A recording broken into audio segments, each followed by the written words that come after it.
In phlebotomy, there are certain medical terminology words that you need to know. Just in general, for you to pass your exam, they're going to ask you questions about these because they fall under the category of pre-analytical error. Now, if you're ever on my lives, you hear me throw this word out a lot, pre-analytical errors. What does that mean?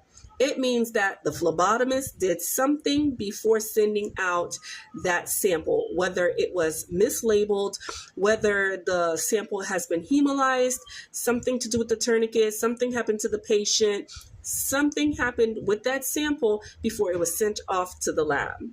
Now, here are the 5 H terms that you need to know.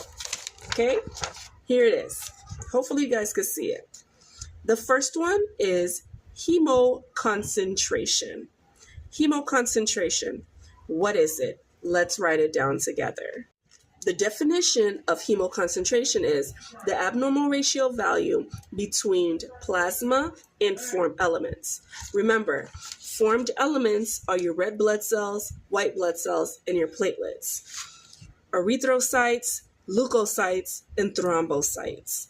These are what makes up the whole blood components, okay? That is 45% of whole blood. Remember, in whole blood, you have plasma, platelets, red blood cells, white blood cells. These are the elements of what makes up whole blood. Now, what does hemoconcentration have to do with phlebotomy? Why is it part of my pre-analytical error?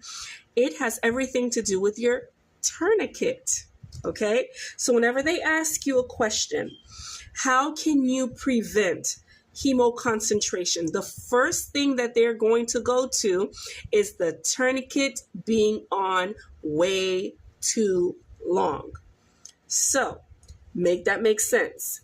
If I know that the tourniquet is supposed to stay on for 60 seconds, no more than a minute, if it stays on longer than that, your sample will become hemoconcentrated. That means when it is sent to the lab, my values will fluctuate because I left that tourniquet on way too long. Another thing that can cause hemoconcentration can be the fist pumping. That is another one. There's other few, but the ones that we will focus on with hemoconcentration, the abnormal ratio value of your plasma-informed elements will be caused by the tourniquet